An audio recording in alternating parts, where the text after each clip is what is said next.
Ah, Nebraska. Beauty, sunshine, and lots of wide open spaces.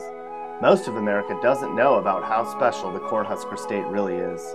While lots of places in Nebraska are truly fabulous, there's also cities here that kind of suck. The worst parts of Nebraska. You know them when you see them. They're the parts of Nebraska where you don't want to go, if you can help it. The goal today is to highlight the cities in Nebraska that are the worst of them all. How'd we do it? Well, we measure the things most bad cities have. You know, where people are broke, where lots of people don't have a job, and where crime is higher than average. We even measured the public school education levels. Let's get started. Shall we begin?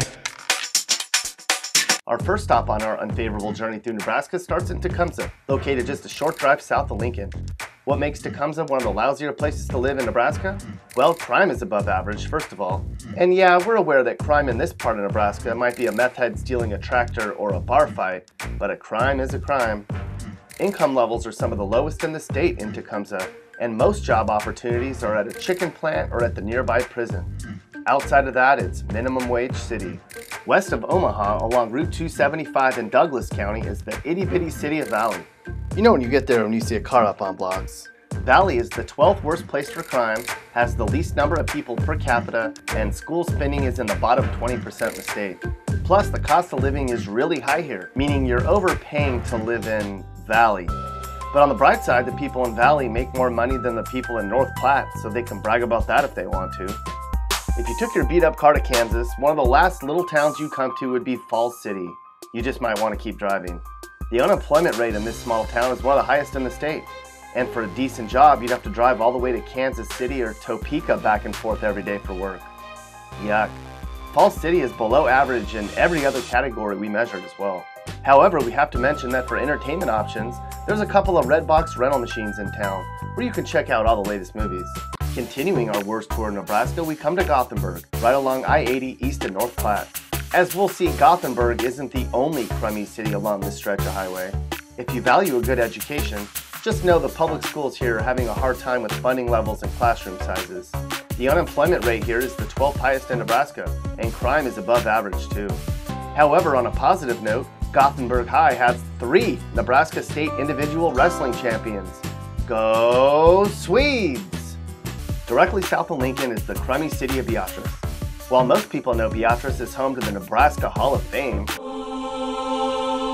the people in Gage County know it for what it really is. Crummy. Did you know Beatrice has the 8th highest crime rate in Nebraska? In some parts of town, if you don't lock something up at night, it'll be gone by morning.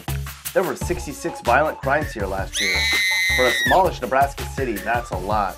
But Beatrice has a total of 11 Nebraska State wrestling champions in its school history. Go Orangemen!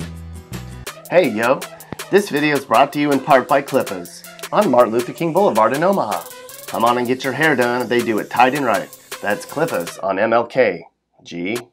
We built this city, and now it sucks. Welcome to Scottsbluff, the 5th worst place to live in the state. What makes Scottsbluff such a lousy place to live? The crime is really bad. In fact, it's the 3rd worst in the state. In some parts of Scottsbluff, you could get iced for wearing the wrong hat, so you better play it safe if you want to stay out of trouble. In addition, income levels are the 9th lowest in the state, and the unemployment rate is the 12th highest in Nebraska. But sunshine on my shoulders makes me happy. Scottsbluff almost leads Nebraska for most number of sunny days a year, so that's great. Where's the 4th worst place to live in Nebraska? The people in Red Cloud might not be too happy to hear it, but it's you. This small city certainly isn't a place most people would want to live, according to the numbers. For instance, homes are just about as cheap as you can buy in the entire state. Sometimes low home prices are a good thing, but in this case it's because there aren't many people who want to live in Red Cloud. Residents earn really low salaries and crime is above average for such a small, isolated, and frankly boring place. But it can't be that bad here, can it? After all, someone's selling these attractive I Love Red Cloud t-shirts online for $43.99! Holy guacamole! Wymore is just another crummy place to live in southeastern Nebraska. Most people are broke and the job scene here is pretty pathetic actually. In fact, Wymore measured in the bottom 10% for every category we measured, except school funding levels. So at least the school kids aren't broke. On the bright side, considering the amount of meth use in Gage County, you could probably make some extra money on the weekends. Just be sure to save some for your friends in Grand Island and Lexington. They're always ready to buy. And speaking of Lexington, guess who the next city is on this list? Or should we call it Mexington? Crime is the 9th highest in the state, the schools are horrible, drug use is rampant, and lots of people are out of work here. When you're in Nebraska, a lot of people look the same, but you can tell who's from Lexington though. They're the ones with a 40, a pistol, a beat-up car, and a pit bull. And where's the worst city to live in Nebraska? That would be Terrytown. This tiny village outside of Scottsbluff is a bad place to live.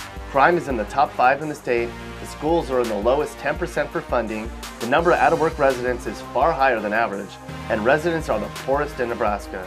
The average income levels are right at the poverty line. If this village ever merges with Scottsbluff, together they just might top this whole list. If you don't live in Terrytown or any of the other Nebraska cities we mentioned, you don't have it too badly. Congratulations.